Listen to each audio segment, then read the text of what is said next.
Kills. Bunch of birds with one stone. Good afternoon. This is the Lemoore City Council Planning Commission Parks and Rec Commission at Council Chambers, 429 C Street, August 17th, 2021. Joint special meetings agenda. So please silence all electronic devices as a courtesy to those in attendance. Thank you. This is the 5 p.m. special session, SS1, Benile AB 1234 Ethics and Brown Act training. Miss Lerner. Okay, thank you, Mayor. So Oh, they want there. as the mayor said, this is a joint training. And so I know we have members of the Planning Commission and the Parks and Rec Commission. Where are you going to put? Oh, there you go. Okay. So my name is Mary Lerner. I'm the city attorney for the city of Lemoore. And we're going to be doing the ethics and AB 1234 training, which includes the Brown Act training component as well. And so I know I've discussed this with the Planning Commission before. I don't think I've ever done this with the Parks and Rec Commission. So I just want to say welcome. And also this training, if you have any questions, stop me in the middle of it. I'm happy to answer any questions. The reason I'm going to sit up here and do it is because I didn't feel comfortable having my back to a majority of the participants. So hopefully everyone can see me, everyone can hear me, and we'll go ahead and get started. I do have to mention, I'm going to give the disclaimer. This is probably one of the driest trainings ever. Not as fun as the sexual harassment training, but we'll get through it. Required to be 2 hours. We're going to get through it.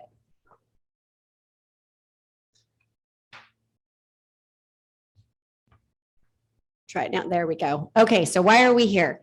One, it's required. We want to make sure that we're doing the right thing in the public interest. We want to spot issues before they become problems. So when you ask me questions, there may be times I respond and say, you know, that could raise some red flags. A lot of these conflict of interest provisions are personal to you. So if you feel like, hey, Mary, I might have a conflict voting on this matter in any capacity that you're sitting in or making a recommendation to council because maybe I own property that's too close. These are the types of rules we're going to go over. What I'm going to tell you is you're the one that will suffer the consequences if you are found to have a conflict, not me. So I always say, when in doubt, sit it out. That's going to be your safest course. So again, we want to spot those issues before they become a problem. And then we want to keep out of the headlines in a bad way. We want good headlines here in Lemoore. And I'm going to be sharing with you some headlines that we've seen in places like Clovis with Operation Rezone, down south. Headlines we definitely don't want to see here. We want to see the good headlines again. So there's 4 required topics for this training. Again, it's required by law. The first is we need to talk about laws relating to personal financial gain. So bribery, conflict of interest, and we think, well, who would be accepting bribes? We're all here to serve the public, but it happens more often than we think. I'm going to give you some statistics on that.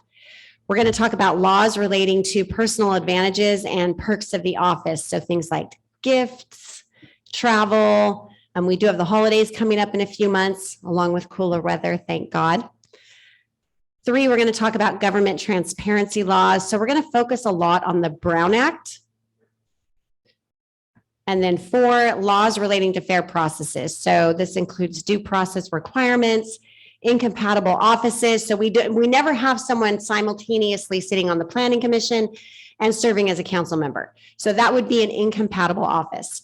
Common law bias, disqualifications from participating in certain decisions. So in order to get credit for today, these are the required topics. So let's start. How would you define corruption? And anyone can answer this. You don't even have to go to the microphone. You can just answer. Take a bribe. Okay, taking a bribe. Are we raising our hands? I forgot the question. How would you define corruption? Corruption. I told you it was such a dry training. You break a law. Okay, breaking the law. Any others? Anyone out in the audience want to help define corruption? I know some of you by name too. Okay, so the definition, it's dishonest or illegal behavior, especially by powerful people. So government officials, police officers, inducement to do wrong by improper or unlawful means. So example, bribery. So we have this common sense group, and they give out statistics. And in August 2014, the report from United States Common Sense, which is a nonprofit policy group dedicated to open government, they found that on average, approximately 1,000 public officials nationwide are convicted of corruption every year. And with those convictions could come bans of never being able to hold office again. Could come with it fines as well. And then you're paying your own personal attorney's fees because the city isn't going to pay those on your behalf. Out of 70 California corruption cases studied, money was involved in over half and the quest for power in all of them. So highlights from that, 54% of the cases were bribery and monetary misconduct. That was the most common. There was an average of 2 years between crime and the indictment. So what's going on during that 2 years? Stress, maybe continued actions, increasing the damages. And then you have your indictment and then you're in court. And now we're paying a ton of legal fees. You are paying a ton of legal fees, and we can all think of better ways we could spend our money. There were 18 state, 13 federal, and 39 local, and by local, not necessarily here in Lemoore, but statewide. So really it should be 18 and the local number combined. Police corruption involved in 15 of the 70 cases. Return to public office, 9 were able to, 53 no, and then there were 8 unknowns. And this is statistics you can look up too. So one case I mentioned was Clovis, California, Operation Rezone. This happened a number of years ago, but does anyone remember this case? Horrible headlines for the city of Clovis. It was bribing a developer bribing council members. So in 1994, Clovis council members were charged under federal law with tying campaign contributions to favorable votes on land use decisions, so rezoning decisions. And it turns out the developer started cooperating and wearing wires during these conversations. That's how this whole thing was busted open. So it really led to guilty pleas and jail time, financial ruin, extreme city embarrassment. And then not only that, we had to go in and we had to undo all of the actions. So now we're having to redo things correctly. So that's what corruption does. We have to go back and we have to undo everything that we did that we thought we did right. These were some of the headlines. FBI inquiry continues to unearth corruption. Former mayor says he's done nothing wrong. Clovis City Council member has been target of FBI investigation. Freeze proposed on Clovis projects tied to FBI inquiry. Clovis council member named in corruption inquiry. Lobbyist admits helping Clovis leader extort funds. So you are in appointed or elected positions and you're a public servant. The public trusts you. You also make determinations about how we're going to spend public funds. And so could you just imagine these headlines coming out of Lemoore? We also had a case in Beaumont, California, Inland Empire. These were some of the headlines. So assets may be frozen or seized. What would we do if city assets were frozen or seized? Arraignments delayed for corruption case, 6 jailed in a $43 million Beaumont public corruption case. All 7 former Beaumont officials plead not guilty in corruption case. Again, headlines we don't want to see here. So what this case was for 6 years, the FBI and district attorney investigated local public agencies in Riverside and San Bernardino counties. The city of Beaumont, we had the former city manager, the police chief, the public works director, the city attorney, not our office, by the way, economic development director, finance director, and city planner, all indicted for embezzlement and misappropriation of public funds. And so the vehicles that were used for corruption were bond refinancing, no interest loans, and misappropriation of transportation development impact fees. So what if a red flag is raised? We talked about this concept of when in doubt, sit it out.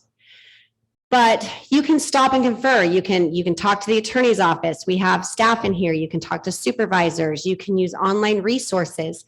You can use the FPPC, and that's the Fair Political Practices Commission.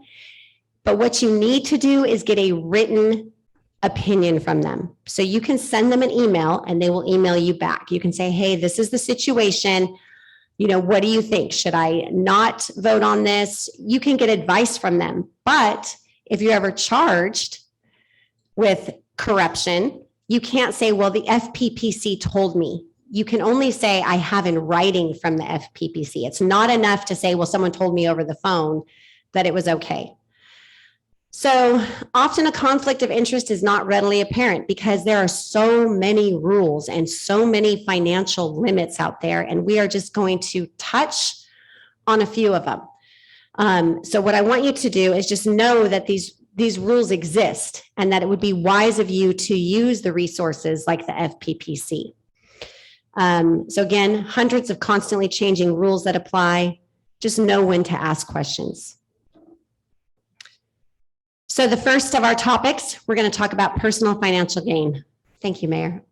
Are you turned on the air? Yeah, thank you. It's hot. Okay, bribery. Public officials may not solicit, receive, or agree to receive a benefit in exchange for their official actions. And that's not even unknowingly or innocently agree. Just if you find yourself in those situations, again, just stop and ask, okay, is this seem right? Is it raising red flags here? So what are some possible consequences for accepting a bribe? What do you guys think? What are some possible consequences? Termination. What? I heard something. Okay, so removal from your position. Jail. Jail. I heard Nathan say termination. So if you're department head and you're out there accepting bribes, you're probably going to be terminated. Fines, going to be huge fines, could be forever banned from holding office or serving the city. All consequences.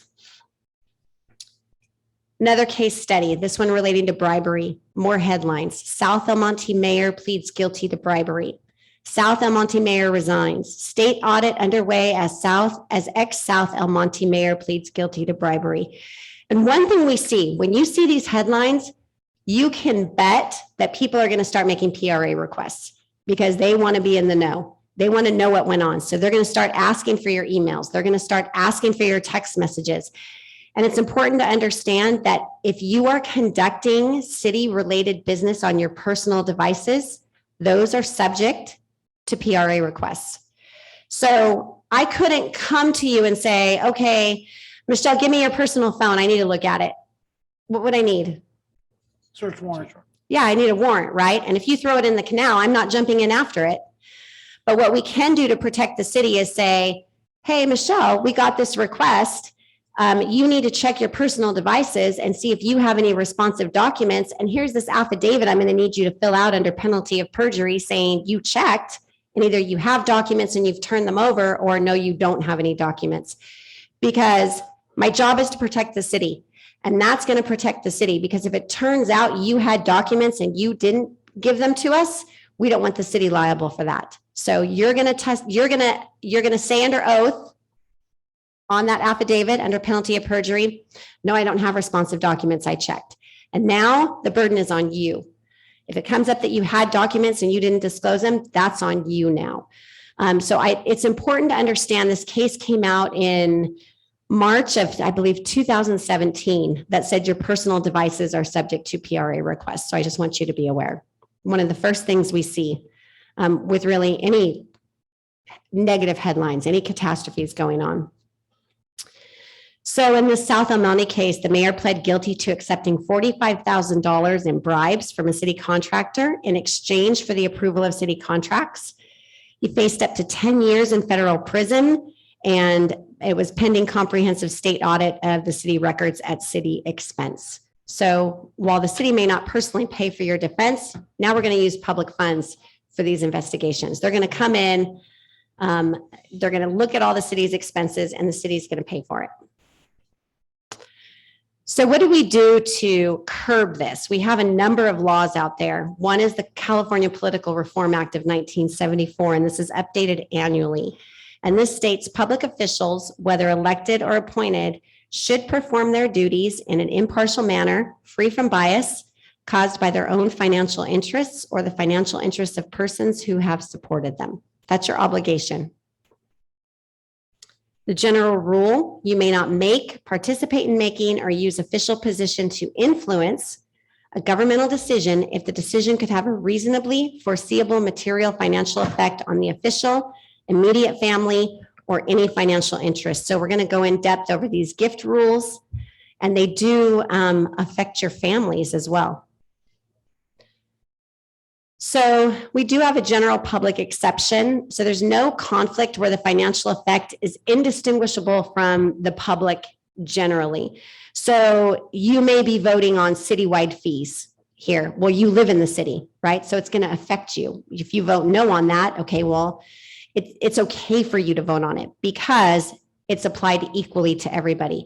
Traffic controls, nuisance regulations, those are all things that you're still able to vote on, or if it's before the planning commission, still able to make a recommendation on. The materiality standards, this is what we're looking for impacted financial interests. We're looking at, were your business entities financially impacted? What were the sources of income? We're looking at what gifts you received. We're looking at the official, so your or your immediate family's personal finances, and then we're also looking at real property. And so we're going to talk about distance requirements as well. The Fair Political Practices Commission, it administers and enforces the Political Reform Act, and consultants are available to provide telephone or written advice. Again, please get the written advice, as that is all that can be relied on in civil or criminal prosecution. So types of economic interests. The first one we mentioned was business entities. And so we're looking at your investments, we're looking at your employees, we're looking at the management. And the catch-all test for this is, even if the business entity is not the subject of a governmental decision, the effect is material if a prudent person with sufficient information would find it reasonably foreseeable that the decision's financial effect would contribute to a change in the value of the business entity or stock. So what did I just say? There's a lot of legalese, right? We're going to use reasonable people, and we're going to talk about the prudent people. I have 2 kids in their 20s. When they were teenagers, I was not the reasonable person. They wouldn't use me as the standard. So what are we talking about here? When we say reasonable person, prudent person, who is that? Who do you guys think? Maybe Jury. who? The jury. Maybe the jury. Other citizens. Someone in a like position. How would they have behaved? The jury that may make the decision, the judge. And what we see is that prudent person standard has maybe evolved over time. Maybe what was prudent or reasonable back in 1970, not so prudent or reasonable today in 2021. It also sounds pretty subjective to me. So keep that in mind. Sources of income, we're going to be looking at not only your income when we're looking at personal financial gain issues, but your spouse's income as well. And then we're going to look to income from the sale of goods and services, including your salary income from the sale of personal or real property. So the nexus test. The official receives or is promised the income to achieve a goal or purpose which would be achieved, defeated, aided, or hindered by the decision. So it doesn't even have to be something that benefits you. It could be a detriment to you as well, which is kind of an odd nuance under the law, right? Like, why would you get in trouble for that? But you could. Exception for income of individual customers from retail sales of a business entity. So if it's your individual customers coming in and buying from you, I mean, we live in a small community, right? You're going to have developers come in and buy gas from you. You're going to have developers come in, if you own the gas station or a convenience store. It's just going to happen. Source of gifts, what we look for is this limit overall, and it's $520. And that limit changes every odd year. It adjusts for inflation. And we aren't looking at just a 12-month period. We're constantly looking at the 12 months prior. And then the actual limit before you need to report it on your Form 700. Anyone know what that small dollar amount is? 50. Yes, so $50. So you'll go to things like, we'll have the city clerk go to clerk conferences and you'll see gift cards at raffles for $49.99. That's because we don't want to have to report it on the Form 700. You won't see me taking out council members or planning commission members or Parks and Rec members to, fancy dinner and drinks because I don't ever want to be on your Form 700.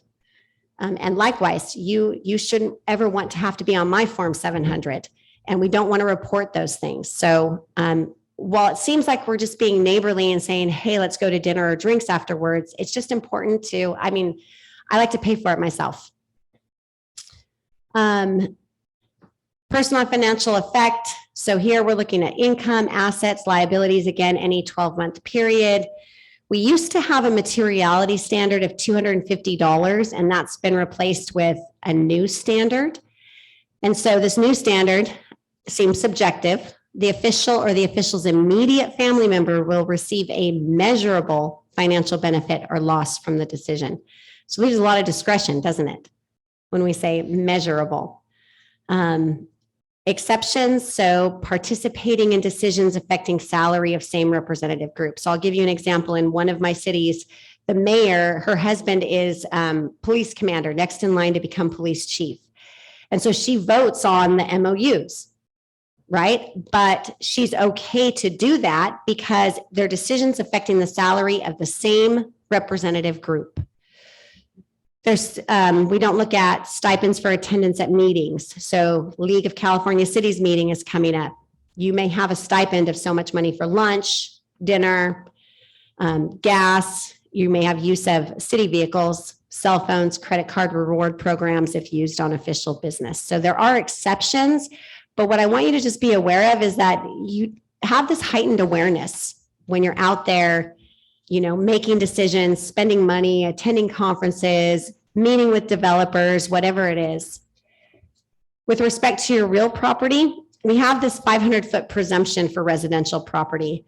And so we also have this additional catch-all rule, again, pretty subjective. A reasonably prudent person using due care and consideration under the circumstances would believe that it is reasonably foreseeable the decision would influence the market value of the official's property. So in one of my cities, we had a council member whose house was across the street from a convenience store that wanted a liquor license. And his two young children lived in that house across the street, and he didn't want liquor sold at the convenience store. And so as council considered, in that city, the council considered the liquor license. And this guy was pretty big, pretty muscly, but his property was maybe 100 feet from the store. So he had to abstain from the decision, but not only did he have to abstain, what else would he have had to have done? Yeah, Nathan and the mayor got it. You'd have to actually leave the room. And why does the law require the person with the conflict to state the conflict and then leave the room? So you don't influence anybody else? Yeah, so you don't influence anyone else. Could you imagine, if the mayor had a conflict and he's sitting in the front row staring at his, counterparts up here, like, really, you're going to vote yes? Same with that one council member, I'm a pretty big guy, and just sitting there, with giving him this look like you better not vote yes on this project or this liquor license. And so he actually had to leave the room. One thing he could have done, though, is he could have spoke as a member of the public on the item, but he needs to state from the podium, I'm so-and-so, and I'm speaking in my capacity as a member of the public.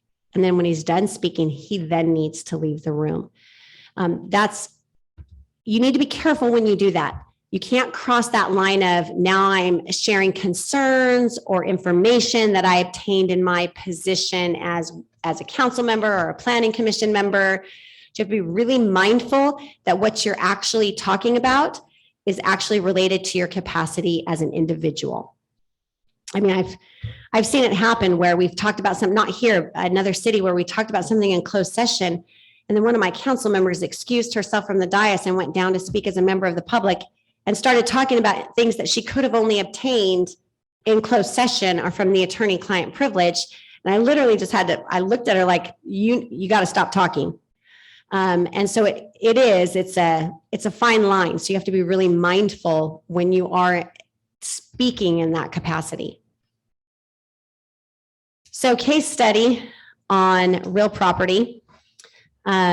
This council member was fined by the Port Hueneme State Commission. And what happened was the FPPC fined the city council member $3,000 because he did not recuse himself from voting, allowing for $370,000 and $762,000 in upgrades for the beach park, for 2 beach parks. And his house was within 500 feet of both parks. So what are those upgrades to the parks going to do to the value of his home, most likely? Yeah, it's going to have a financial effect, right? It's going to increase the value. The council member argued that the improvements were minimal and that the 500-foot rule had become more of a guideline in recent years. These rules are not guidelines, and so that won't be a defense for you to say, well, I thought it was a guideline. They're actually in place for this exact reason. We don't want that self-benefit, that self-gain. So if you're disqualified, we talked about this, do not participate, do not discuss or influence, identify the precise nature of the conflict at the meeting, and then leave the room unless the matter's on consent, because we vote on consent calendar as a whole. But even then, when in doubt, sit it out. I've had council members say, pull this item and vote on it separately. I want to state my conflict for transparency. Any questions so far? I have one So a question. lot of information. Yes. When we were talking about food, of course. So if I was to have dinner with a member of the public, as long as I pay for myself, we're good? Yeah. So, and here's the thing, incidentals, and we'll cover this more. Incidentals like water and maybe donuts or muffins, but I'm talking like the steak dinners, the wine and dine, the dinners that are, Ruth Chris Steakhouse, and we're talking $200 a person. Those are the types of things that would raise red flags for me. I, for one, don't like having to keep track of, okay, when am I going to hit $50? But you do have up to $49.99. So you go have a cup of coffee. I mean, I've bought coffee before for city employees because I happen to be going to Dutch Brothers, right? But I'm not ever going to reach that $49.99. I'm not doing it every time I come into town in the hopes that I keep my job as city attorney. And so those are the things that we're looking for. Now, is it accumulated? Sorry. Yeah, so it's previous 12 months. So it's always accumulating. So I need to be really careful, right? And I need to remember, okay, well, I spent $20 on coffee so far. I think I'm going to stop. Now, one other question is, did you answer it? Is that all yours? Now, the other question I have, I live in a subdivision that's going to come up for our final approval. Do I recuse myself from that vote of the subdivision to give it back, or? Okay, so a couple things we talked about is when in doubt, sit it out, because any consequences will be yours. And it's not going to be enough to say, well, I asked the city attorney and she didn't think I had one. But you could get a written opinion from the FPPC. Also, though, remember the exception that if it applies equally to everybody, then you're okay to vote on it. So those are things, just think about those things as these items come before you.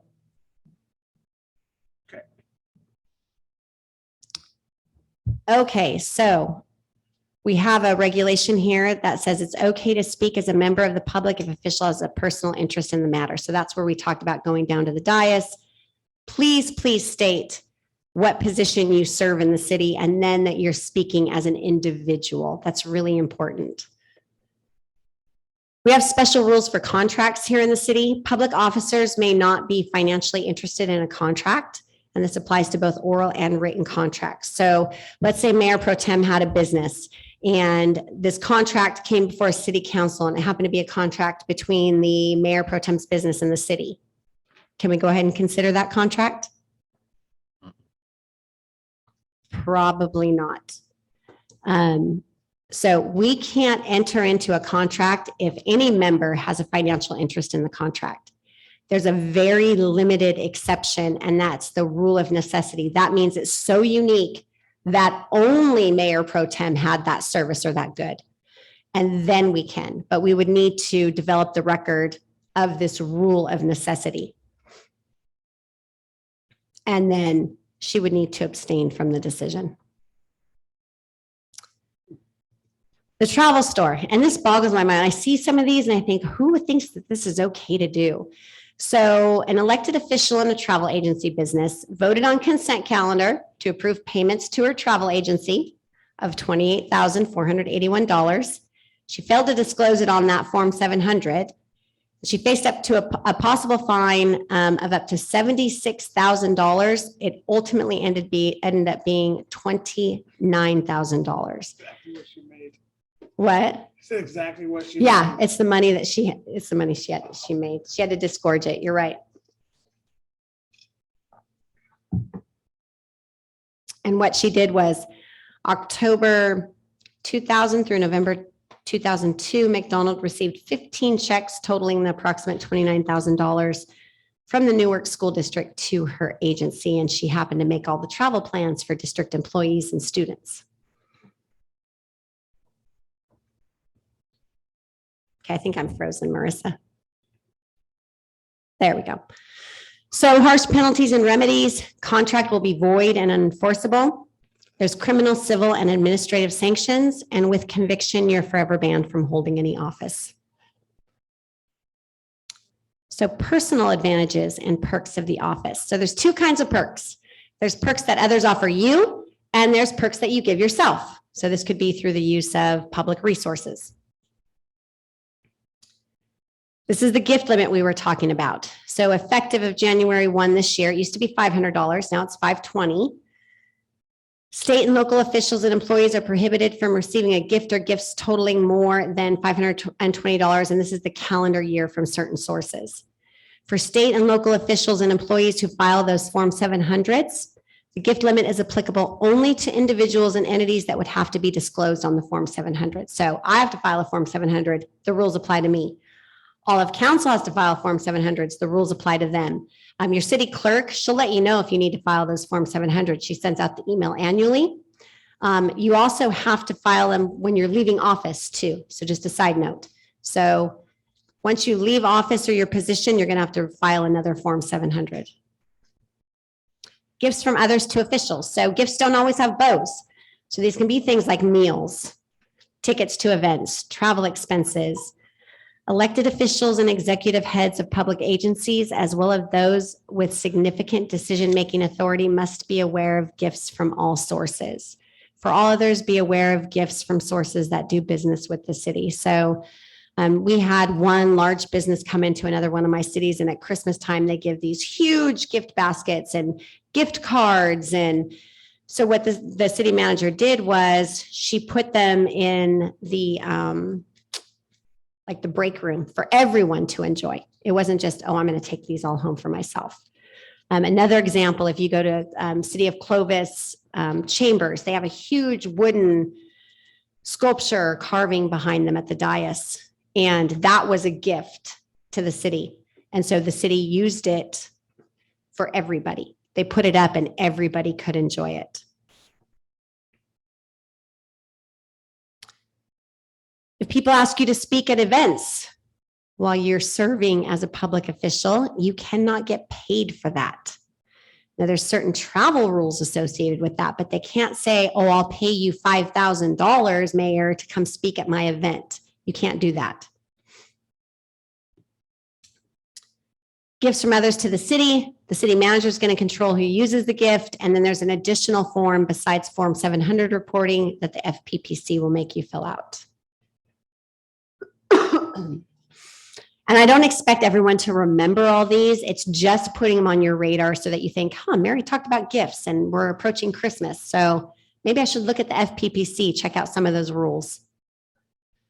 Gifts to officials. So considered reportable gifts to the official unless food, beverage, etc. of nominal value, or it's a lawful expenditure of public funds. And gifts exchanges are okay as long as the gifts are similar in value. So I couldn't accept a gift from the mayor of a $25 Starbucks card, and in return, I give him a new truck. That would be a problem. They have to be similar value.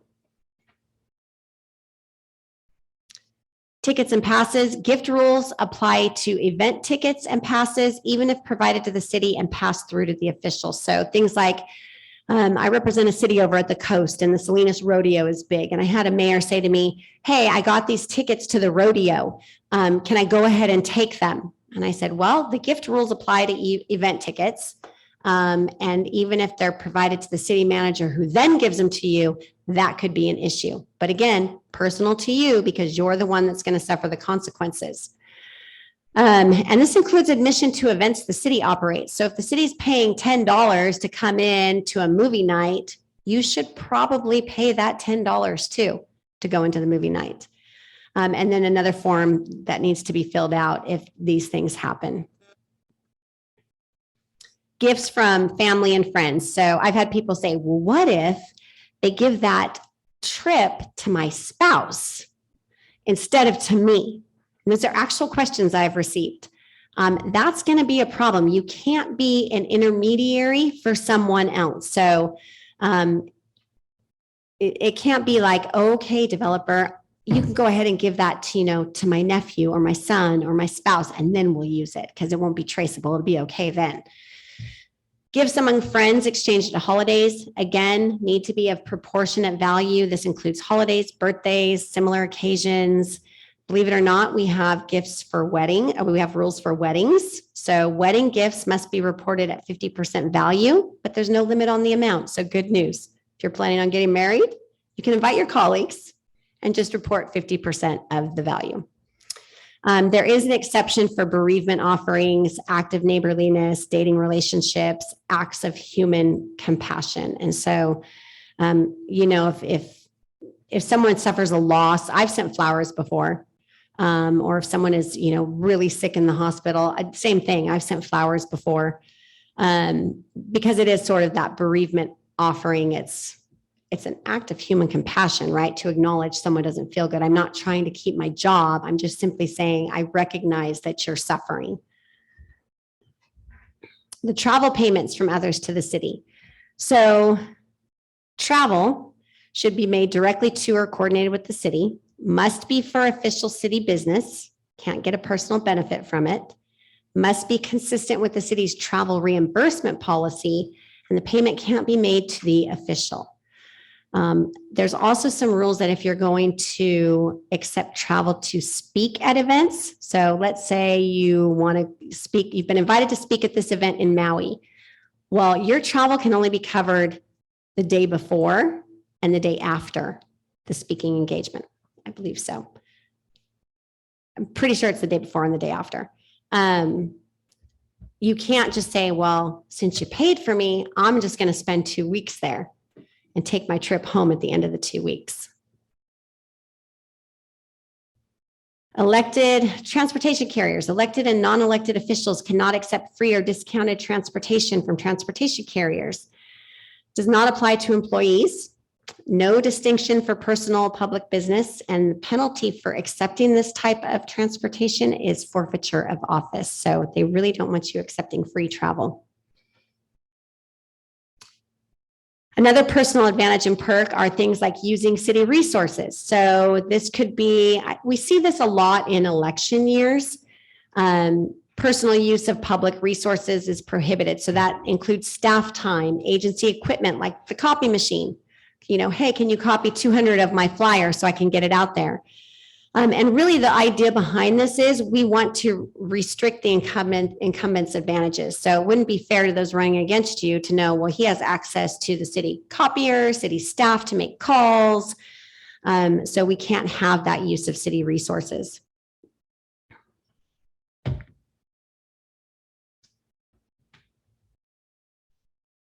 I'm frozen again, Marissa. Misuse of public funds. When not we have misuse of public funds when it's not authorized or for a public purpose, and it occurs when personal benefit is not merely incidental. Again, you are dealing with public funds. You're dealing with tax dollars, and we need to be mindful of that so we don't have this misuse of public funds or improper expenditure of public funds.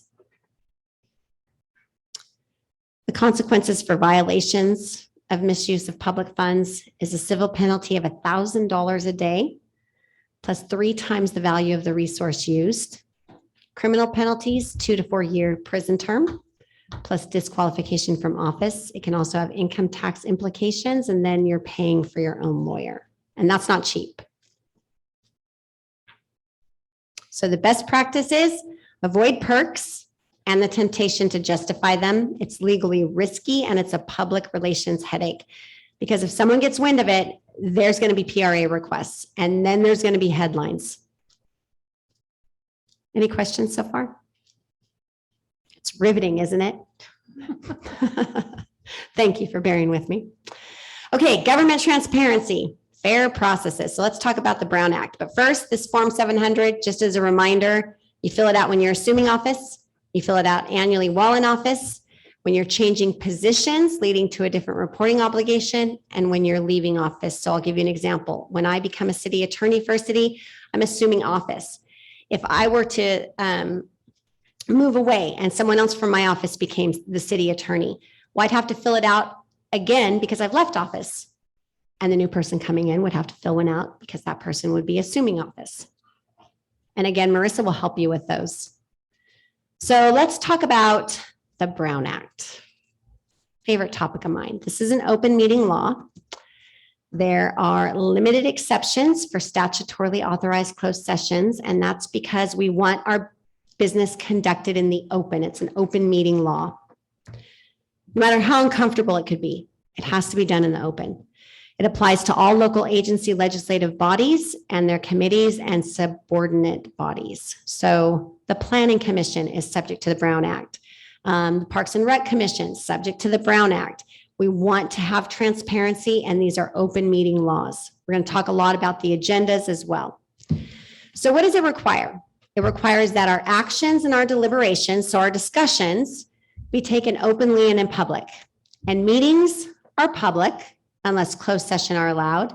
And meeting agendas and packets must be available, and they must be available at the same time you give them to the council or the Planning Commission or Parks and Rec Commission. They have to be given to the public. Can't favor one over the other. And then you need the agenda posted on the city website, which it is, but also posted in some other places, accessible 24 hours a day. So what is a meeting?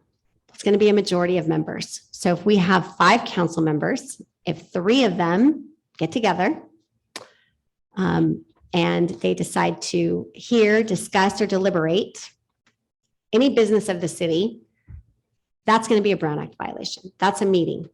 And what we need is an agenda for that meeting. And we need those agenda descriptions to be clear, because the idea behind it is a member of the public should be able to read the agenda and think, oh, I'm interested in that topic. I want to be there to comment on it. So if you have an agenda description that's vague and you don't know, you can't tell what it's about, that could be an issue. So when I'm reviewing the agendas for the city or for the Planning Commission, that's how we look at them. We look at the description and we think, well, if I were a member of the public, would I know what they're talking about? Do I have some idea? Okay, it's going to be regarding this APN. It's going to be regarding this property address.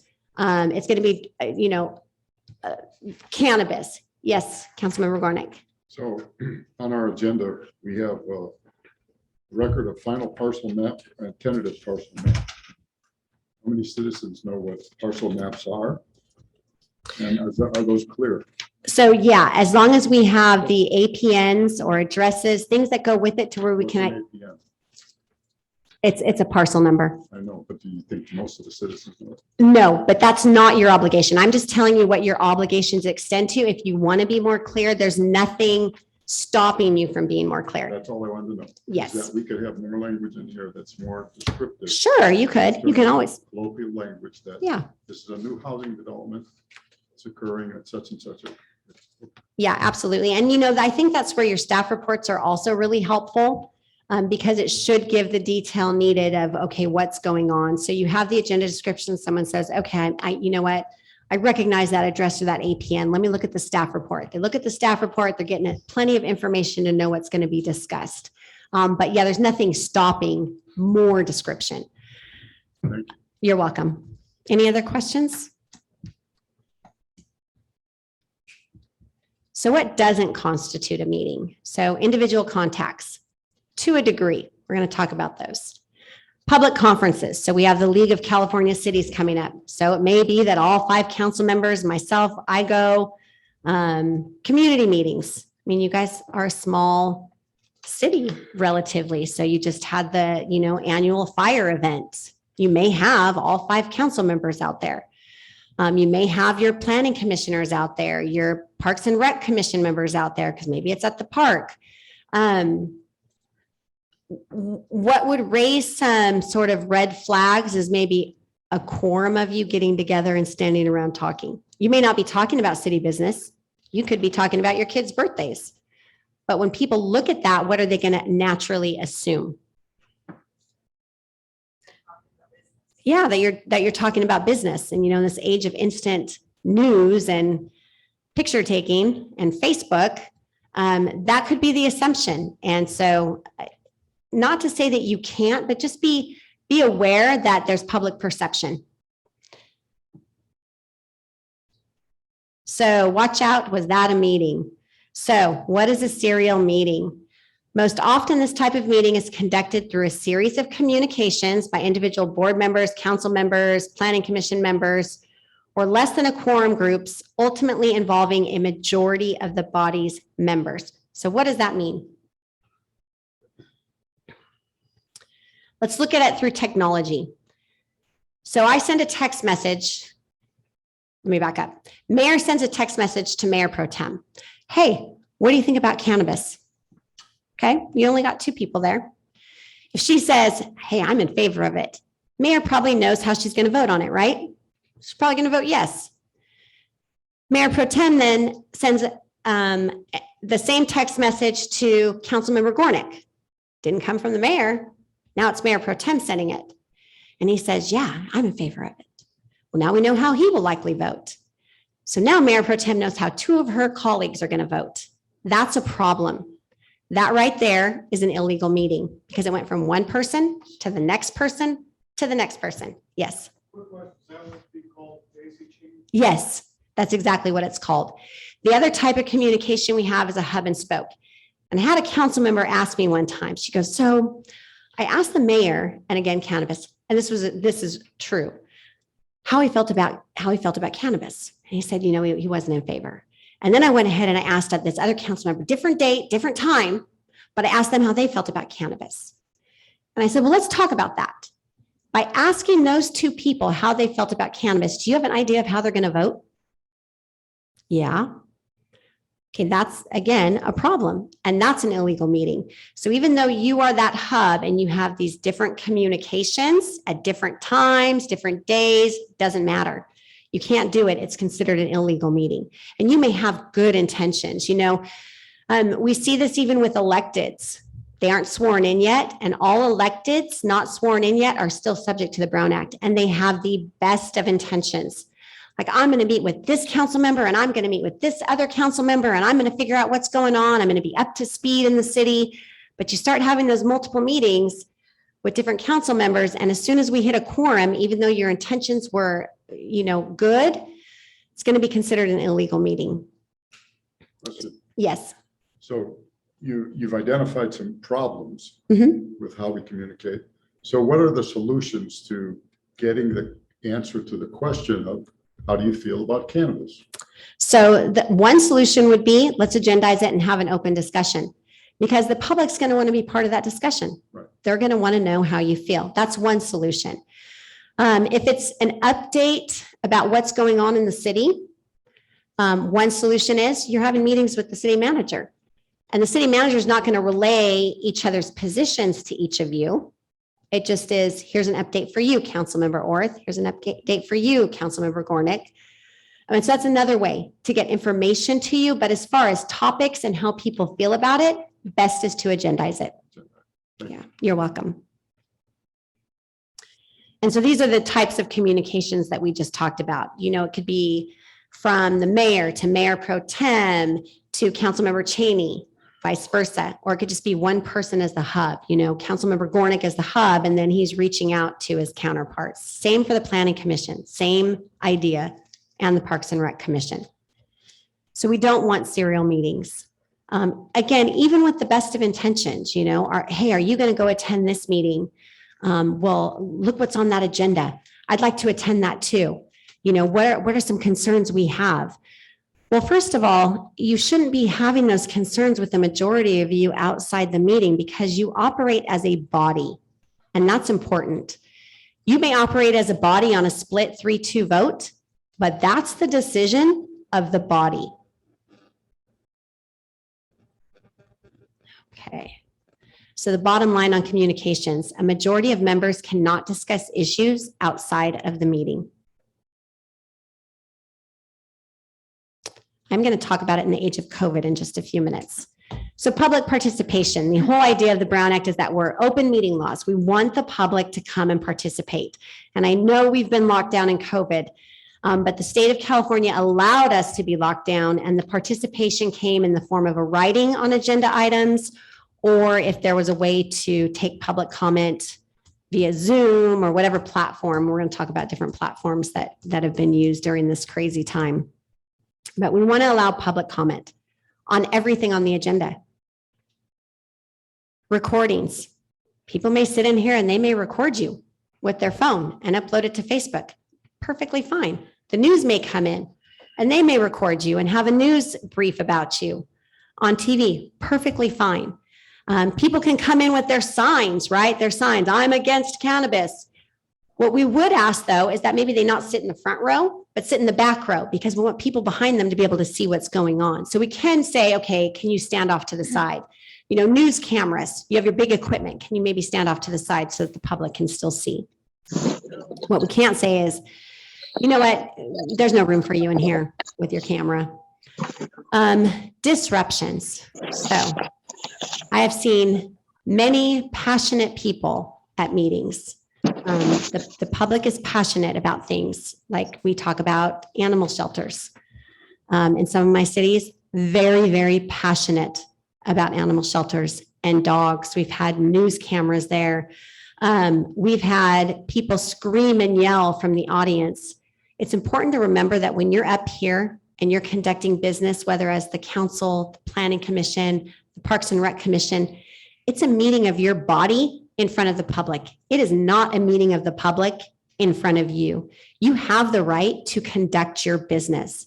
So if things are getting unruly out there, one, you've got your police chief here, you have your sergeant at arms, but the mayor could always say, hey, I'm going to take a break. And when we come back, we need to be able to finish our business. And if we can't finish our business, I'm going to clear the room because we have to be able to finish our business. So you've kind of taken that pause. Really, we want that transparency. We want those First Amendment rights, but at the end of the day, you have to be able to conduct your business. So, city, you have the right to remove disruptive people. Again, I would give them warnings. I would give them the opportunity to calm down and let them know they have their time to speak. Maybe take that break, put the public on notice. We need to be able to conduct our business. And if you need to, you can order it cleared. One thing I've seen in some of my smaller communities, I had one planning commission, the meetings I started attending, and it was more of like this roundtable discussion, this sort of kumbaya thing. Well, we're a small community and we like everyone to feel welcome. And so people will just go ahead and speak from their seats or raise their hand in the middle of the commission talking about the item. The problem with that is we need to have an official record of what everyone is saying. So it's important that the public have their opportunity to speak, but at the time that's appropriate.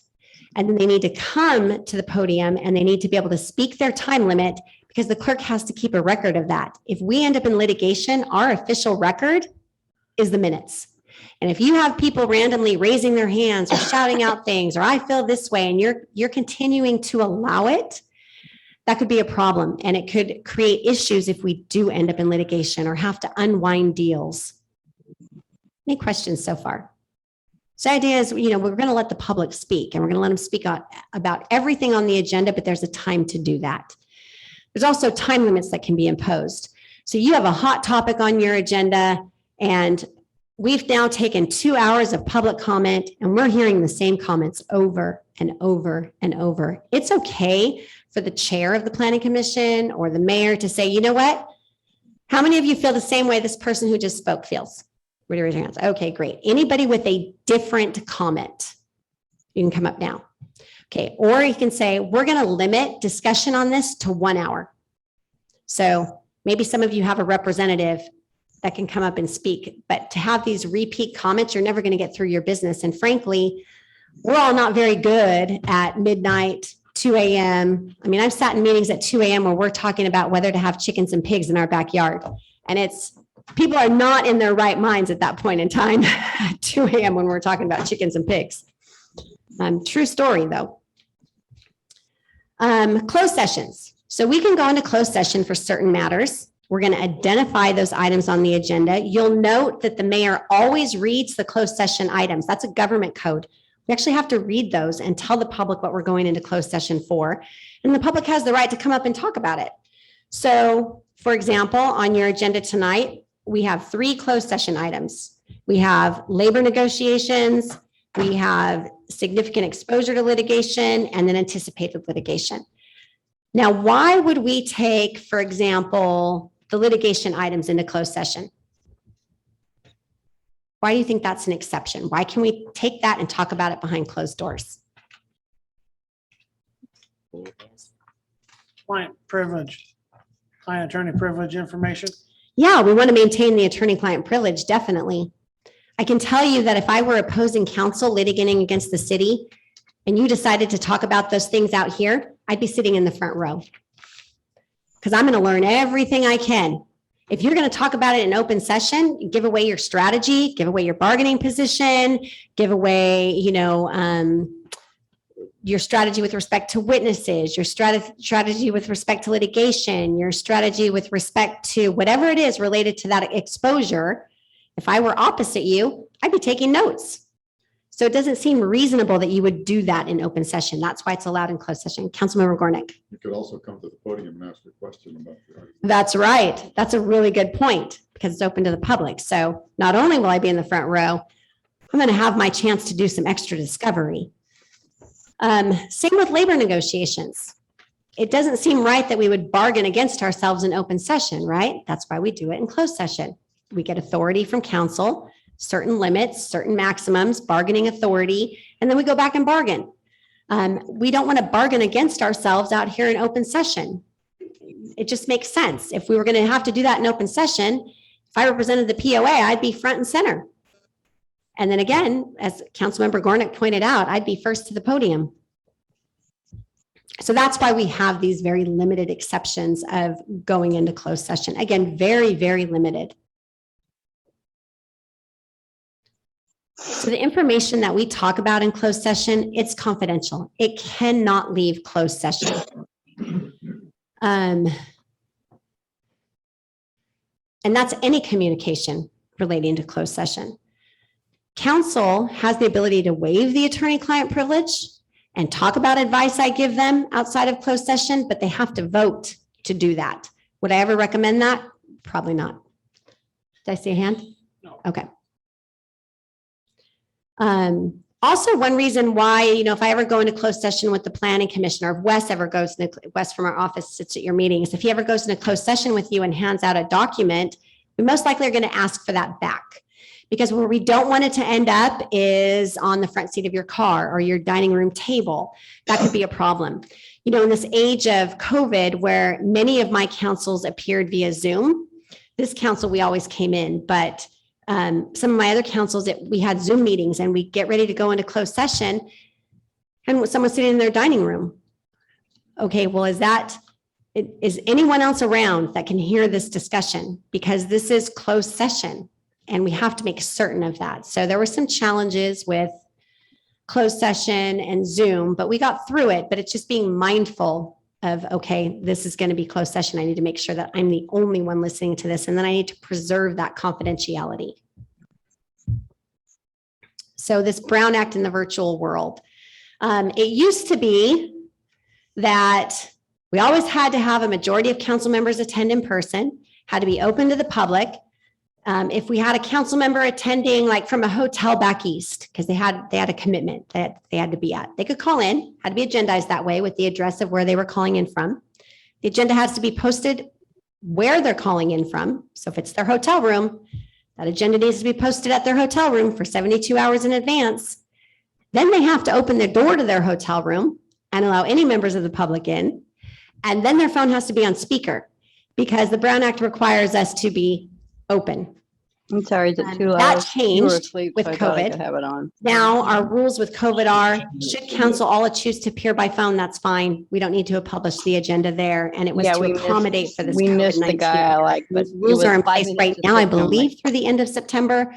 I would expect them to get extended with the Delta variant, that option. And you saw on all your agendas, Marissa had the notice of how you can call in and participate, how you can give comments to what's on the agenda, because we're still trying to allow the public the ability to comment. And these are just different types of meeting models that agencies have held. So we saw Zoom was a popular one. I think they had some hacking problems with that. Microsoft Teams, Skype, phone conferences. We've had hybrids where we allowed physical attendance and we're still online. I think we do that here right now. So there's just logistics and we worked our way through them. It was a challenging time this last year and a half. How does the public comment during the virtual meeting? So telephonically or I'm tired otherwise of people kept electronically. complaining about $7 beers, For them, $10 for the city to parking. say, and a send in your $20 cover comment. charge. Tell us Don't what like the agenda price. item we're going to do Stop it. coming to my The house. clerk will read it into the record, but she's only going to read for 3 minutes. That's the time allotted here for each individual person to speak. Once we reach that 3 minutes, the city clerk can shut it off. Because if you allow one person to go past the 3 minutes, you have to allow everybody to go past Right, the 3 minutes. Exactly. If you allow people to get up and speak twice on an item, you have to allow everybody to get up and speak twice. So you can see how your meetings start to get a little long on hot topics because you'll have a member of the public say, oh, I have something else I want to say. That's fine, council, if that's something you want to do, but just be mindful, you got to let everybody do it. So we talked about the serial meetings, how they can occur. There's some, there's a but new why did they rule get with killed? respect to social media that I want to touch 9 on. PM on Monday. So 18th and you Sierra have a Street, social media Greenville. account. Council member has it. Another council member goes on and likes the post. There was Hey, another you know, shooting subdivision somewhere, is on for approval. but the car crashed. One and they council member found likes the person who's been post. shot. That's why they Okay. crashed. That used to be It's okay. like, what the One fuck other is council wrong with this member, world? if two were just less Do than you a think I'm quorum. afraid to be out? Yes. Now I the do. law's changed. It's not even okay for one other council member to do that, to comment on another council member's page. And the rationale behind that law There is was a man down well, the road. a third member could just look at the page and now they know thumbs up, that's speech. And you already have one other council member commenting on it. So that's the idea behind it. You can't even have one other council member. This idea of, well, we have less than a quorum no longer exists when it comes to social media. Oh, he was only Any 23 years questions so old. far? What about sharing? John Ego. So that's speech. So I would be careful. It would raise some red flags for me.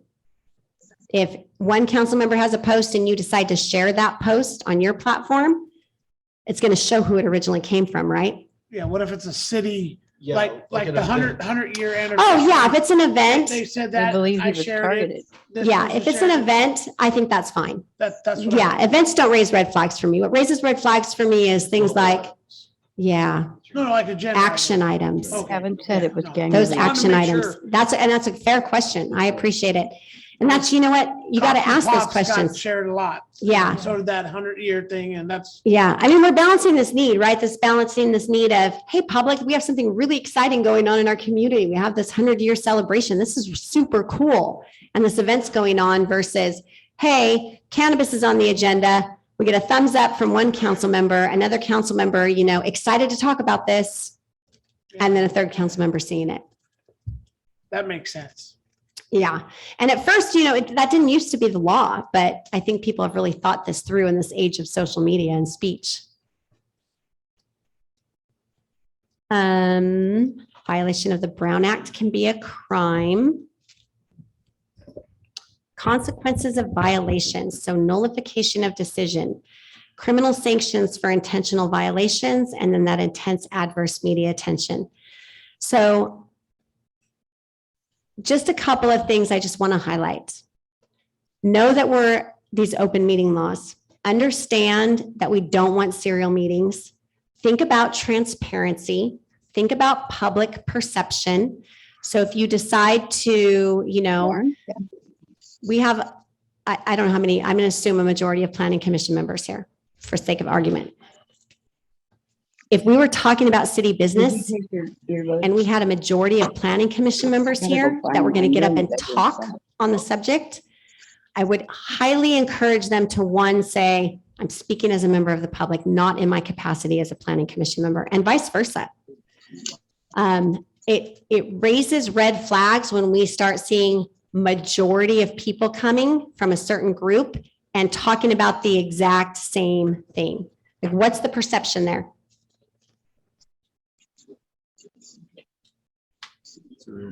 And it could be completely innocent, but it's public perception. So public records, this is part of transparency in government. And this leads to increased bills, right? Increased use of staff time, increased use of legal time. But the public's entitled to information. They're entitled to request documents. So they can ask for things like agenda and meeting materials. They can ask for anything that's used or retained by the agency, including electronic information. There are certain things they're not allowed to have, like drafts. They can have the final documents. We have to respond as a city within 10 days. That doesn't mean that, oh my goodness, they've asked for 20 years of records and I only have 10 days to get it to them. What we need to say is, we acknowledge that you've asked for something. We're not ignoring you. We'll try to get it to you by X date. If we can't, we'll let you know timely. You are not obligated as a city to say, oh, now we need to hire a person to go through all these records so we can get them produced. That's not the idea behind it. I can say a recent Public Records Act request in one of my cities was for some zoning information. Well, okay, here's the link to the zoning code. And then it was more specific. Well, tell me how it's used. Well, we're not your attorney, member of the public. That's for you. It's a Public Records Act request, records. So here's the records we have that are responsive. And if you don't have anything that's responsive, please don't create a document that's responsive. So if they ask for a list of, every crime that's occurred on a certain street in Lemoore, if you don't already have that as a document or documents you can give them, I wouldn't encourage the city to go through and create that list. You don't have to create documents in response to a records request. So it's this reasonableness, right? We want government transparency and we want to give the documents, but there's certain limits in how we do that. You can charge for the cost of duplication only. A common question I get is, well, can we charge for staff time or attorney review time? No, you can't. You can say, I have 100 documents. We charge 25 cents a document. If you want to send me a check, the math, however much that comes out to. Michelle, $25? Oh, she laughed for the math question. And then we'll get you those documents. But you can't require that they pay and make that their only means of seeing the document. You can say, in the alternative, we can make the documents available to you here at City Hall and you can schedule a time to come in and look at them. So it's not like either you have the money and you get the documents or you don't get the documents. We have to create that option. And I know with COVID that got a little tricky and now it's just here they are by email. So we limit exposure. So best practices. Assume all information is public or will become public. Do not discuss agency business with fellow decision makers outside of meetings. So those are your best practices. Before you put it in writing, think, would this make a good headline for the city? Because it will be discoverable. Documents that go through me, writings, advice through me, that's attorney-client privileged. And only counsel can waive that attorney-client privilege. So part of this governmental transparency and fair process is this idea of incompatible offices. And so we mentioned this briefly at the beginning of the training.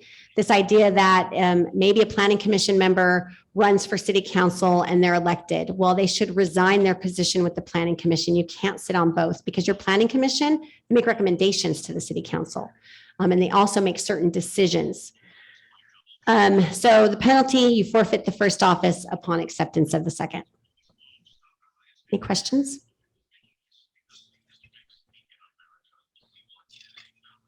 I don't think you guys have ever been more excited to start a council meeting, huh? Okay, so use of city resources. So now we're going to just go through some different scenarios, apply what we've talked about. So you have a city credit card, which normally you use only when you are on official travel. On Sunday, however, your daughter calls from college to tell you that she needs a new laptop because her old one was destroyed when she jumped into the mosh pit. She refuses to give you any further details. You quickly purchase a new one online for $900, but since your credit card is at home, you use your city credit card, knowing you're going to pay the bill as soon as you get it. Since this is no cost to the city, it's okay, right? Mm-mm. You guys think? No. Good. Seen a lot of no's out there. No, not okay. Even if you have the best intentions of paying that back right away. So the correct answer is the credit card may only be used for business-related expenses while performing official duties. It's also an unlawful use of city resources because what money are you using when you do that? Public funds. You're using public funds. Okay, next scenario, gifts. So this is about upgraded amenities with the purchase of a new home. David works in the finance department. In the process of talking with the home builder, David tells the builder that his family is purchasing one of his homes. As it turns out, this is the least expensive new home for sale in town. And when this tract is built out, prices are sure to go way up beyond what David's city income would qualify him for. The builder casually says that he had some custom upgrade cabinets that were ordered for a similar house and were double shipped, and he will be installing them in one of his homes anyway when he says, I'll make sure they end up in your home. What should David do? Probably decline. I mean, it's tempting, right? Well, he's got to put them in someone's home anyway, so might as well be mine. So he should decline. One, the value probably exceeds the gift limit. And then David's going to be prohibited from participating in any decisions involving the developer. And acceptance of the cabinets may also violate policy and law. I would, if you get that like gut feeling like, oh, this doesn't sound right, it probably isn't right. You should probably go with that gut feeling. So fire district consideration of fire permit. The fire district is conducting an inspection for a fire permit for a new liquor store. John is a district board member and also owns a tutoring business in the same shopping center, 3 stores away. John is also friends with an alcoholic beverage control investigator. When John learns the fire permit is agendized for the district board's consideration, John has a concern that the liquor store is too close to his business because his business is frequented by young children. John also knows from his friend that the applicant has previously been investigated for selling alcohol to minors in other cities where the applicant does business. His friend also told John that the applicant has pending city code violations in the other city. So how should John proceed?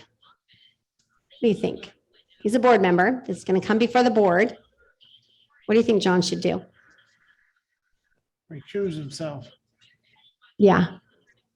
When he does that, what else should he do?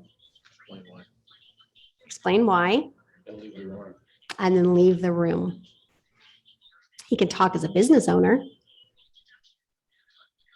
Okay, so a land use decision within 500 feet of property owned or leased by the official is presumed to have a material financial effect. He should do everything you guys just said.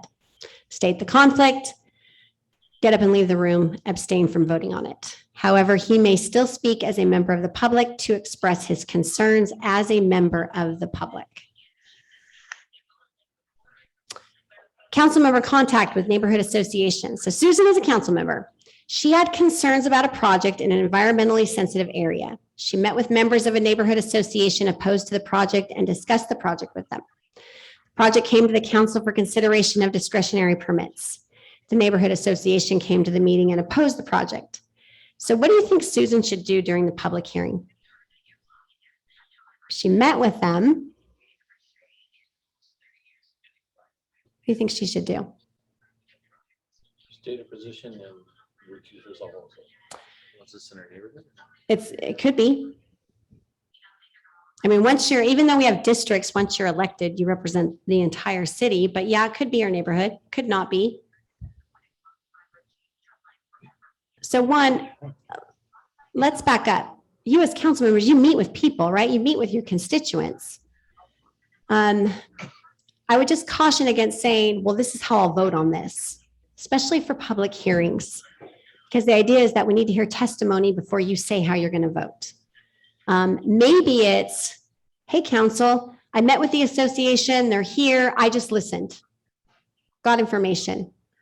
That's one thing you could do. So no apparent financial conflicts of interest, right?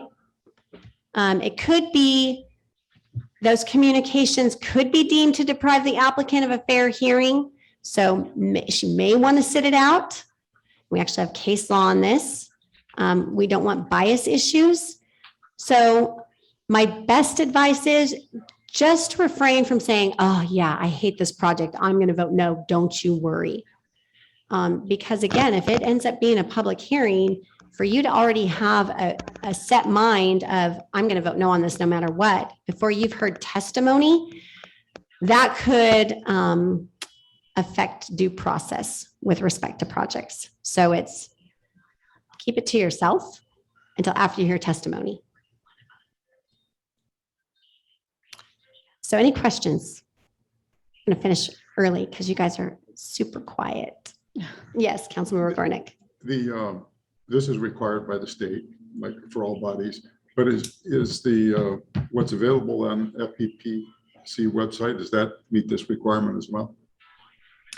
So I think they do have an ethics training on there. Right. Specifically, yes. So it would also meet this requirement. One thing I want to point out, we talked about Brown Act and its applicability to like the commissions, the city council. If there's an ad hoc committee created, it does not, Brown Act rules do not apply to an ad hoc. Does anyone know what an ad hoc committee is? Yeah, temporary, specific purpose. So I'll give you an example. The fire department has their 100-year anniversary, or the city has their 100-year anniversary. Well, we want to celebrate this in a big way. So let's have the mayor and mayor pro tem sit on an ad hoc committee with Nathan and Michelle and figure out, maybe members of the public, like let's come up with a big plan for how we're going to celebrate this. Once the celebration's over, there's no more need for the ad hoc committee. You have less than a quorum serving on it that can come back and report to council during council reports. Hey, this is what we came up with as a committee. If it requires action from the whole council, we'll make it an agenda item. But those ad hoc committees, they will not be subject to the Brown Act. You got the less than a quorum, very limited purpose, and it's going to be disbanded when that purpose is fulfilled.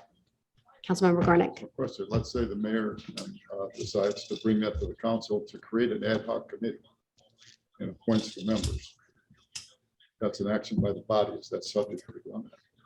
So yeah, the creation of the ad hoc committee is, but once you've created it, that committee doesn't have to do things like agendize their meetings, give notice to the public, allow the public to attend. That's not required of the ad hoc committee. How do you create one? How do you create one? Yeah. You put it on the agenda. Okay. Talk about it. So if you want to create ad hoc committees, and I do have some people create ad hoc committees for things like one community wanted to have boat races at a reservoir. So, and they wanted to work with the water district and somebody else. So it was, let's create this ad hoc committee. Maybe talk to Nathan ahead of time, give him a heads up. Hey, what do you think about this ad hoc committee?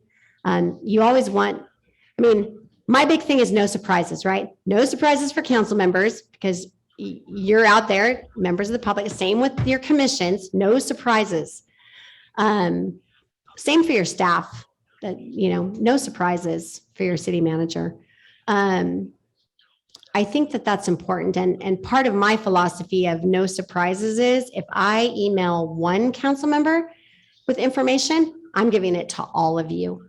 You're all my boss. Each one of you is going to get it. So if I get a question on, hey, I have this specific project coming up, I want this information from you, city attorney. Well, I'm going to give it to the whole council. I'm not just going to give it to one of you. One, no surprises, but I also need to be fair and recognize that it needs to go to each one of you. Any other questions about that? Okay, any other questions from anyone? No? I think for city staff, the biggest takeaway for you guys is Form 700s. Probably could have been said in the first 30 seconds of the presentation, but I appreciate you hanging in there. Additional resources. So the Institute for Local Government is a great resource. League of California Cities, their website is a good resource. They also have that 2019 needs to be updated to 2021. They have great information for mayors, council members, staff. I rely heavily on the FPPC. Remember to get that advice in writing. And then also the California Attorney General, they have publications as well. So I encourage you to use those resources. I teach at night sometimes too. And I'm always telling my students, there are great resources out there for you. Please use them. And so these are some of these for you as well. So any questions? So you get your 2-hour training in just about an hour and a half. Yeah, That doesn't seem very ethical. One question. I can take questions for half an hour. Okay. If we show up as a citizen to an event, and we're citizens, we come up to this to make a comment about something, by stating our name and our address, do we have to start off with saying, I'm here? Or is the fact that we just come up at a non-agendized meeting with, it's Yeah. free to the public, anyone come up here? If I walk up there and say, my name is David Orth, I live at this address, and I have a question for this. Okay, so there's no law saying that, but what's the perception when a council member comes up and appears before another city body? What's the perception? The perception may be, oh, he's one of our council members.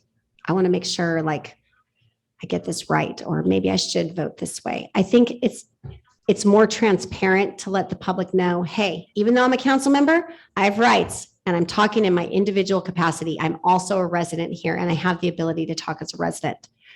There's no law saying you have to do that, but for transparency and that public perception, I highly recommend it.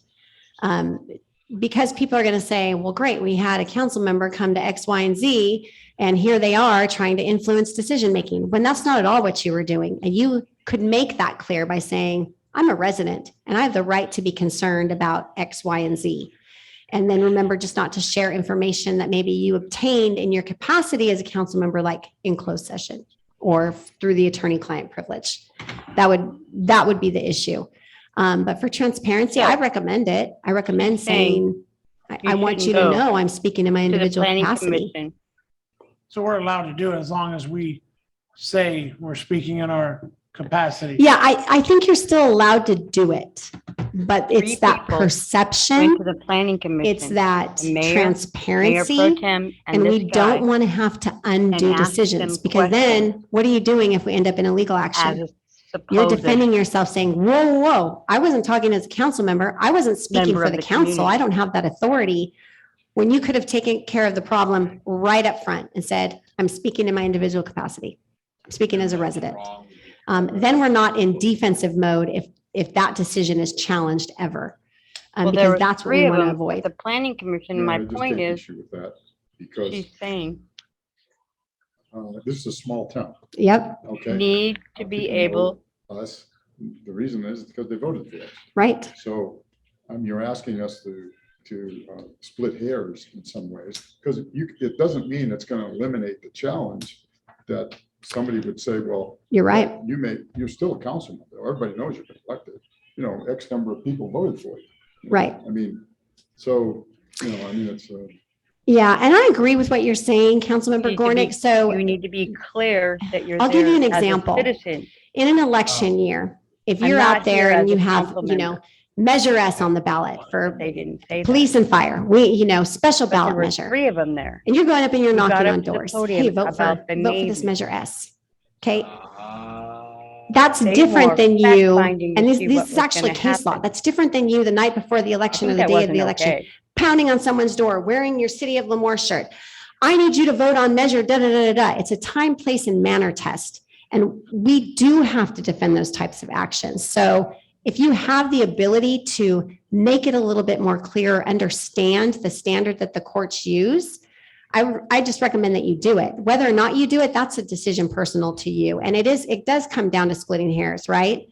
And how do you balance that? How do you balance the fact that, okay, I'm a commission member or I'm a city council member and here we are at events. And you know what?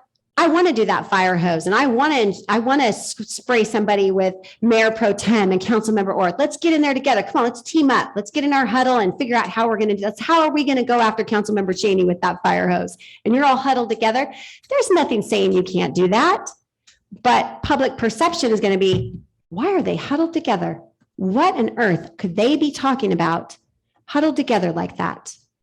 And those are the things that we have to end up explaining or defending. I know you all have good intentions. I know pretty much a majority of my councils have good intentions. It's just the transparency and that public perception issue. Any other questions, Mayor? Staff? Commission members? I know the harassment training is so much more fun, but I appreciate everyone sticking in there with me. Okay, that's Okay. it. If you have no more questions. Okay, so, am I on? Yeah.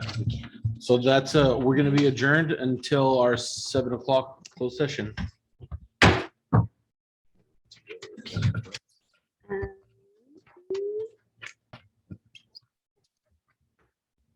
Okay, this is Lemoore City Council Chambers, 429 C Street, August 17th, 2021. Please silence all electronic devices as a courtesy to those in attendance. Thank you. This is the 7 p.m. closed session.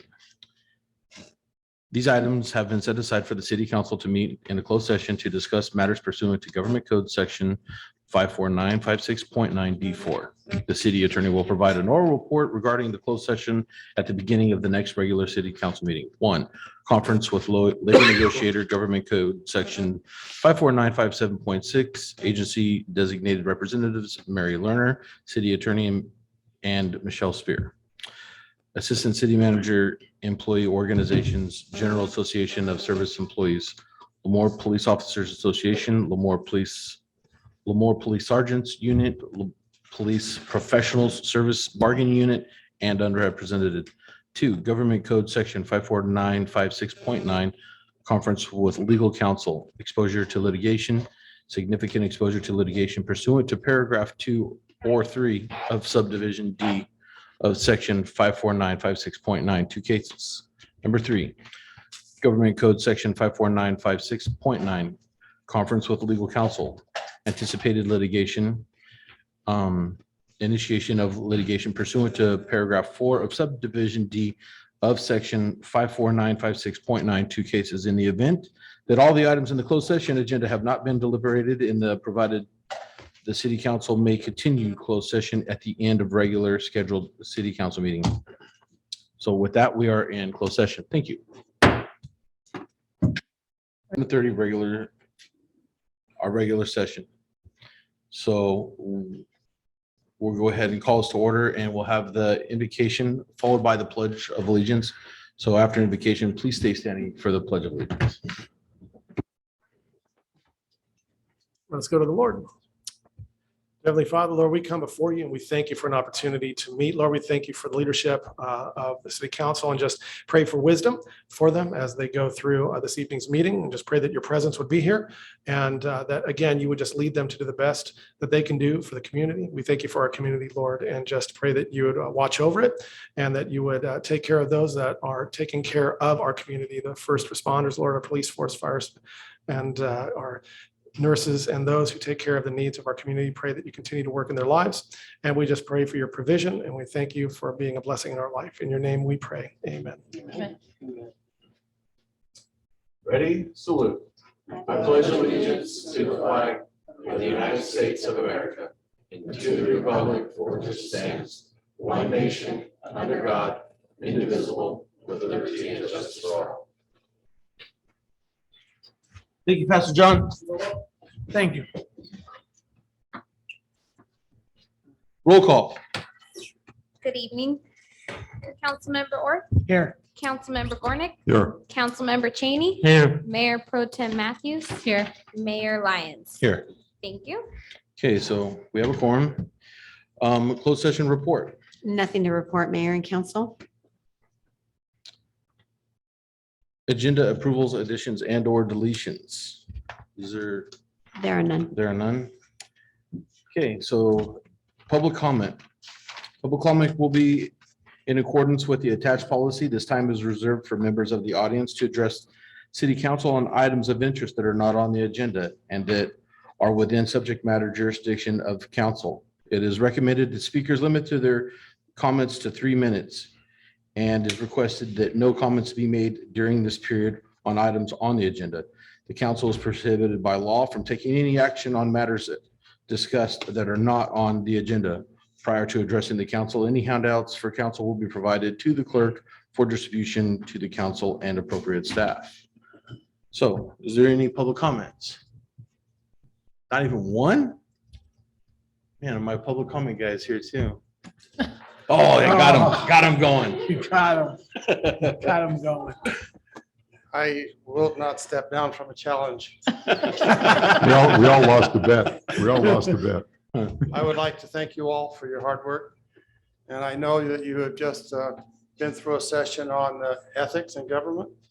So I hope that you will continue to follow through on what you have discussed and learned in that meeting. And also thank you to the city manager and to our city attorney. Thank you. Thank you, Mr. Reed. Thank you. Marissa, is there any public comment on no? Okay. Okay, well, moving on from public comment to some ceremonial presentations. Seeing that there is none, we'll go ahead and go to department and city manager reports. So first up tonight is Frank Rivera.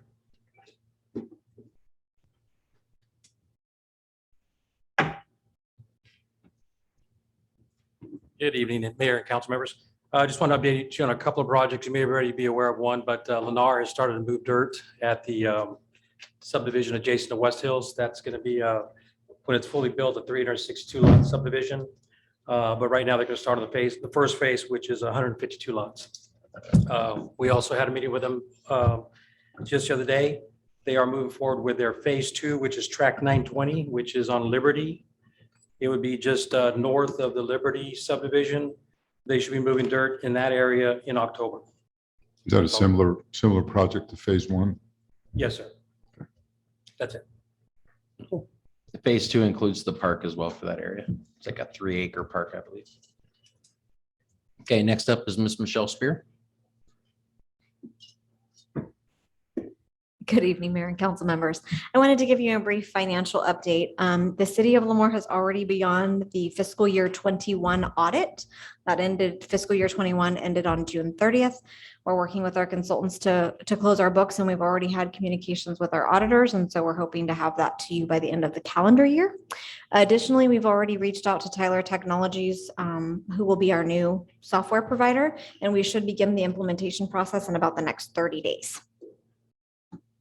Thank you.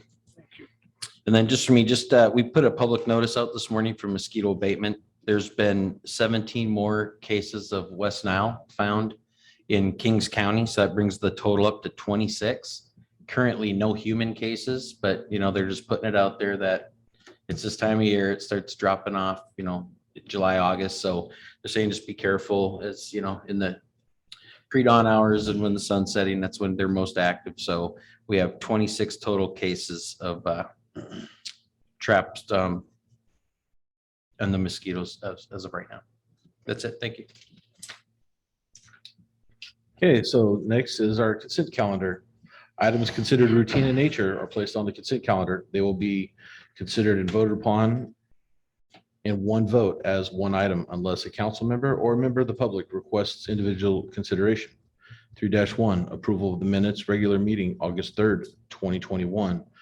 3-2, approval of professional services agreement with Infozen for FedEx door hanger notice. 3-3, approval request authorization to record the final parcel map for the tentative parcel map 2021-01 submitted by Seamus Farms. So would anybody on council like to pull any items 3-1 or 2 or 3? Seeing none, I'll open it to the public. Would anyone in the public like to pull any items on the consent calendar? Okay, I'm going to bring it back to council. I think I should pull 3-1. So would council like to pull anything else? Seeing none, okay, I will, so 3-1, we'll go ahead and I'm going to, So you could take a motion on 3-2 and 3-3, and then we could go back and talk about 3-1. well, I was going to do 3-2 and 3-3 together. And then I was not going to vote on 3-1 because I wasn't here for the last meeting. Okay, you have, I see what you're doing. Okay. And you want to approve that separate. Yeah. You're not pulling it to discuss it. No, You just want to vote on them separate. yeah, Okay. You, even though you weren't here, you still have the ability to vote on them, but if you don't feel comfortable, that's fine too. okay, that's fine. So I'll accept a motion for 3-1. Approval of minutes. Motion to accept. For just 3-1 or all of it? Yeah, so he wants, so I understand what the mayor's doing. He'd like to vote on 3-1 separately because he was not present. So he wants the ability to abstain on that. Motion to Okay, accept. Second. 3-1. okay, Mr. Orth, Mr. Gornick. Mr. Orth, how do you vote? Aye. Mr. Gornick, how do you vote? Aye. Mr. Cheney? Aye. Ms. Matthews? Aye. And I will abstain since I was not here. It's 3-1 passes. So now consent calendar, which is 3-2 and 3-3, and no one pulled any items. So now I'm going to look for a motion to accept 3-2 and 3-3. I'll second. So Mr. Orth and Mrs. Matthews. So Mr. Orth, how do you vote? Cheney. I thought okay, we'll make it Cheney. Okay, Mr. Cheney, how do you vote? Aye. Mrs. Matthews, how do you vote? Aye. Mr. Orth, Aye. Mr. Gornick? Aye. I vote aye as well. Consent calendar passes. Public hearing, section 4. 4-1, public hearing, first reading, ordinance 2021-05, authorizing an amendment to the contract between the city council of the city of Lemoore and the Board of Administration of the California Public Employees Retirement Systems, Ms. Spear. Good evening, Mayor and council members. So if you'll recall, I believe it was last meeting or the meeting before, we were here to adopt a resolution to add language to the city's contract with CalPERS to include language that would allow a 2-year service credit option for the safety contracts that we have between the city and CalPERS. CalPERS processes require that after the adoption of the resolution, we hold a public hearing to adopt an ordinance that will allow the state to include the amendment in our contract. So this ordinance that's before you this evening does not change the municipal code, but it gives CalPERS the authority to amend our current contract with them. Just for point of clarification, we are not offering the 2-year service credit. It's just that had this council decided they wanted us to do that, or at some point in the future, a future council would like to do that, they would be prevented from doing so because that option is not currently included. So all this does is add that section to the contract between the city and CalPERS. Once this ordinance is approved, we'll come back for a second reading, at which point that document is provided to CalPERS. They take their time at the state, they create a new contract, and they send it back to us. Just for a point of information for the public, could you tell us our standing with CalPERS and the city's standing with CalPERS? Are we current on our annual? We are current on all of our obligations. So the budget that was adopted by council in June included our standard contributions to PERS, as well as our unfunded liability payments. Great, thank you. No more questions for council? Okay, we'll open it to public. Is there any public? No public comment? Bring it back to council. Okay, Close the public hearing. go ahead. We'll close the public hearing in that case. And we'll bring it back to council. So, Motion to approve. for ordinance 2021-05. Correct. So I'm looking for a motion to accept ordinance 2021-05. So move. So Mr. Gornick Second. and Ms. Matthews. So Mr. Gornick, how do you vote? Aye. Mrs. Matthews, Aye. Mr. Orth, Aye. Mr. Cheney. Aye. I vote aye as well. Thank you. Going on, new business. Might as well not sit down, Ms. Fury. You're up next again. 5-1, I think the attorney's gonna take. report recommendation, resolution 2021-17 to review and renew the declaration of local emergency and the related declarations of orders therein. Ms. Spear. So I'm gonna let the city attorney handle this one. Okay, so by law, you have a declaration of local emergency in place. By law, we're supposed to bring that back every 60 days for you to continue the declaration, and that's what staff is asking of you today. For purposes of things like if there's any federal or state grant funding out there, we would need this resolution in place to go ahead and get it. If there need to be any further emergency orders, right now, there's no restrictions on watering other than the restrictions that are in place by the state, and it's, I think, believe 2 days a week.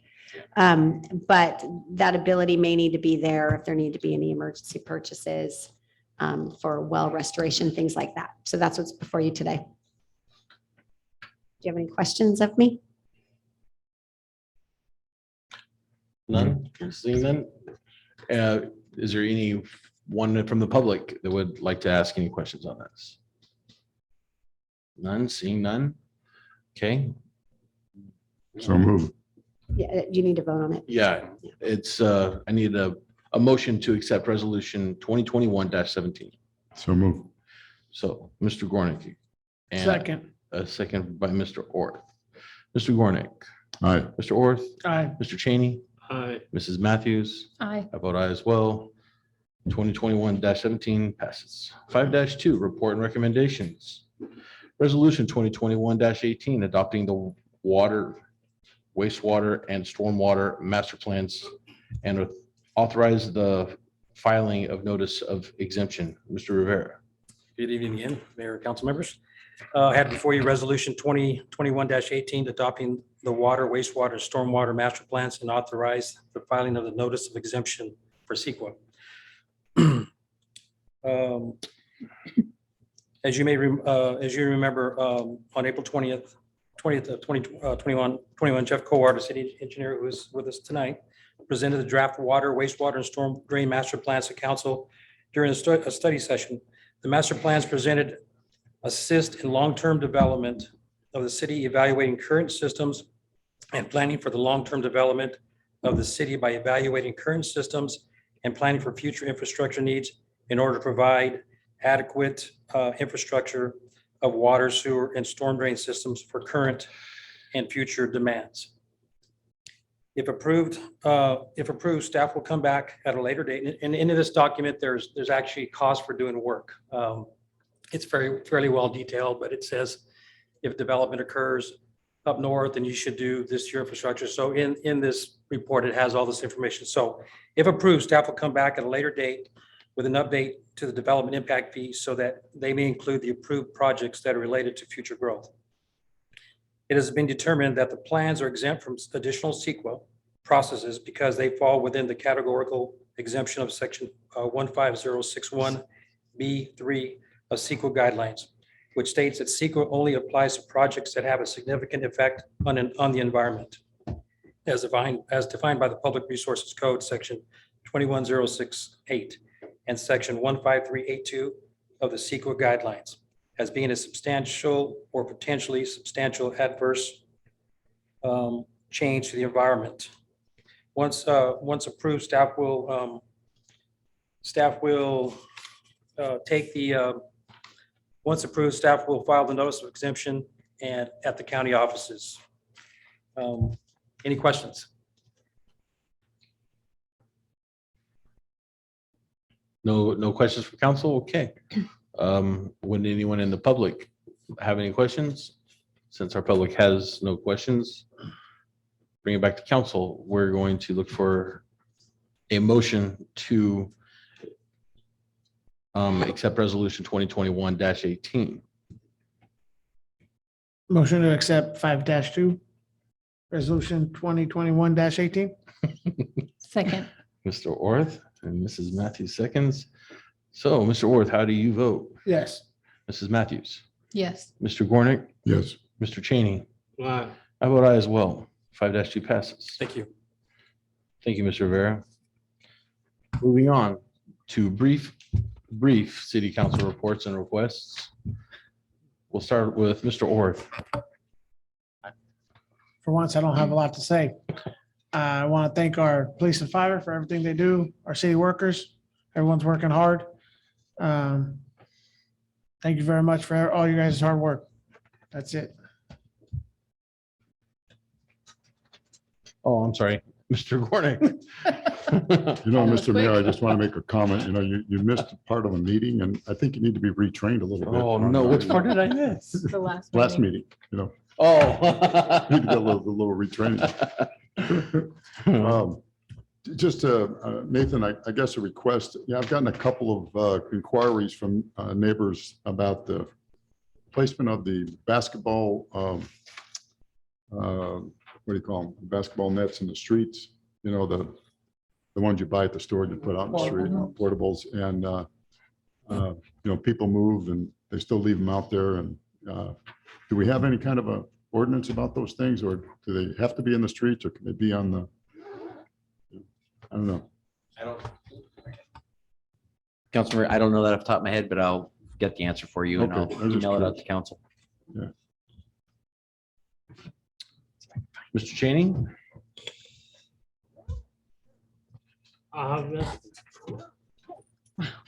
Okay. Mrs. Matthews? Oh, I'm sorry. Did you say I have nothing? You did. Okay. Ms. Matthews.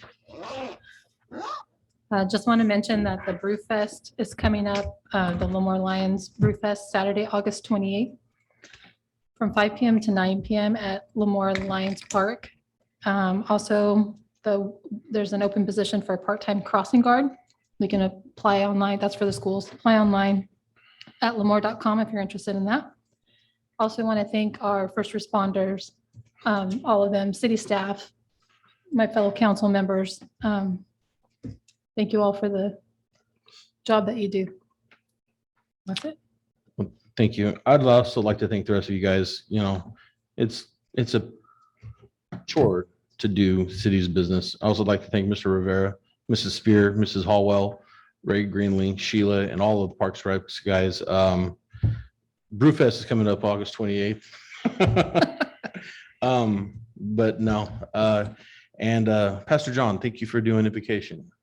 I guess we are adjourned.